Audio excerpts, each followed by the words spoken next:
Aya Studio.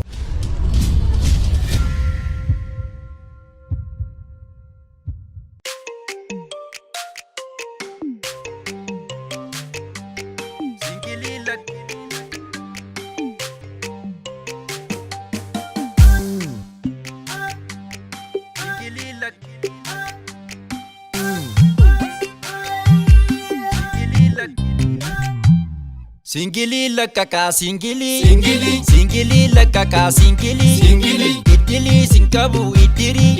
singili lakaka singili idili sinkabu idiri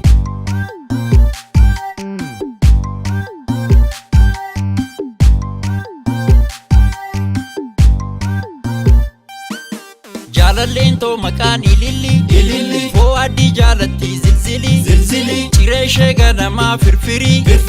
Ibsi sargen jettu kikili Kudha shanni dhugdi singili Mana simbonti yaa cugarra luqqisa misirri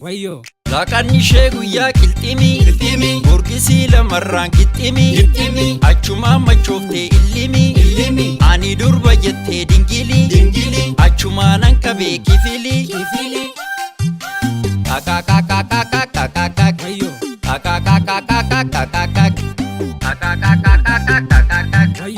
Araqee naffere dabili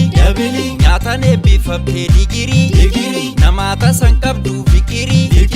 Abdaariin kun bolchaa tafkiisi taanaquu qinqini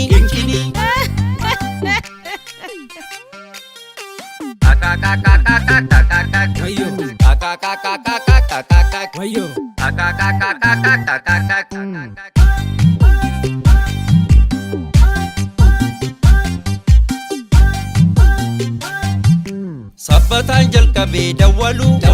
Fidadhee tan dhufee baqqalu Affeeruun barbaadee shakkalu Niitiitii yadhoksee taaddalu Kuma lamaan fixee kaffalu Kan alaa quubsanii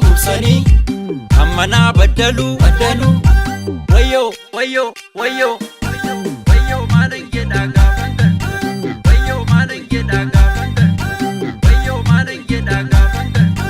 Wayyoo maalan jedhaa gaafan gad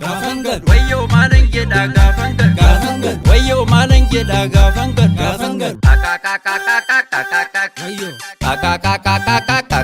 Wayyoo maalan jedhaa gaafan gad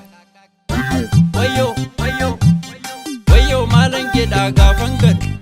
Wayyoo maalan jedhaa gaafan gad Wayyoo maalan jedhaa gaafan gad Wayyoo maalan jedhaa gaafan gad Wayyoo maalan jedhaa gaafan gad Aya Studio.